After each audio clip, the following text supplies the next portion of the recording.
This is the easy part. Army Black Hawk and Navy Sea King helicopters moving people and supplies between Brisbane and the devastated Lockyer Valley.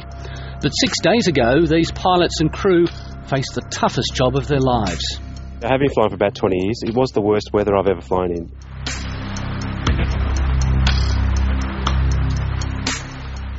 The massive body of water that swept through the Lockyer Valley late last Monday put hundreds of lives at risk.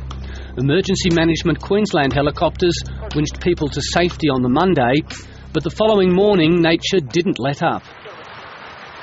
A series of ferocious storms descended on a valley already in turmoil, and the call for help went out to the Australian Defence Force. We knew something dramatic was happening on the range, but we didn't quite appreciate what, and I don't think anyone really did.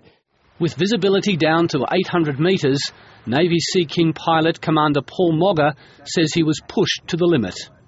It actually took us about 3 hours to get into a position where we could actually do some work because the weather was just so appalling.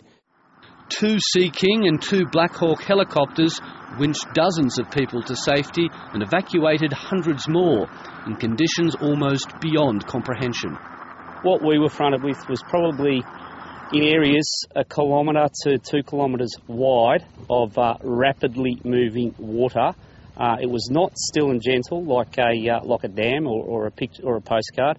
This was more like Niagara Falls type flow. You know, I've seen some fairly turbulent sea states in the Southern Ocean, down Antarctica way over the years, big sea states, and this was probably, the water here, the way it was moving, the speed it was moving, would have been equally as frightening as the angriest ocean I've seen.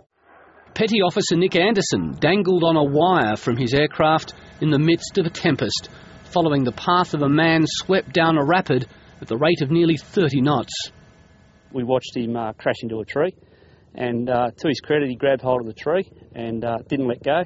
And that's when we were able to basically manoeuvre the aircraft with myself below it and get in a position to recover the guy and bring him back into the aircraft. So you would have smashed into a tree at 25, 30 knots? Yeah, he did. He, from what I could see, he was a pretty fit guy. He was holding on to that tree as you could imagine. He wasn't going to let it go.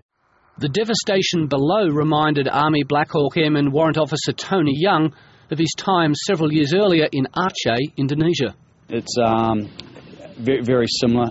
This one's a lot more closer to home, but the devastation, it just reminds me so much of the Boxing Day tsunami and what it was like over there. So.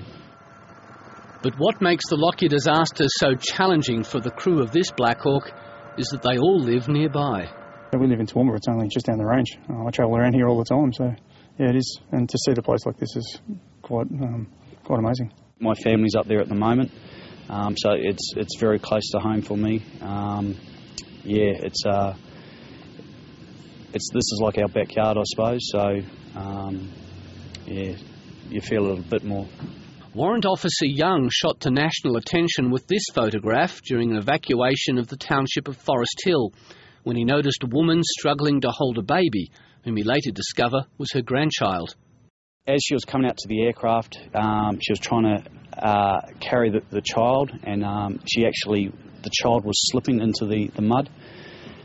I went out there, grabbed the baby off her, and held the baby and brought her into the aircraft. The day actually reminded me of my son. I just thought of him, and I'd hate it to happen to him, to any child, and any person for that fact.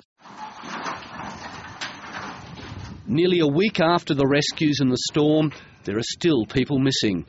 200 military officers and more than 100 police today carried out the grisly but necessary task of searching the debris and wreckage for bodies. It's massive scale, and the degree of devastation is so significant that anything I say here would really be quite understated. Although nothing was going to stop the huge wall of water, emergency and military rescue crews did stop the death toll from rising. But with so much work still to be done, there's no time for reflection. There was one winch we did which was right on last light, just sort of getting dark, and it was very hard to see.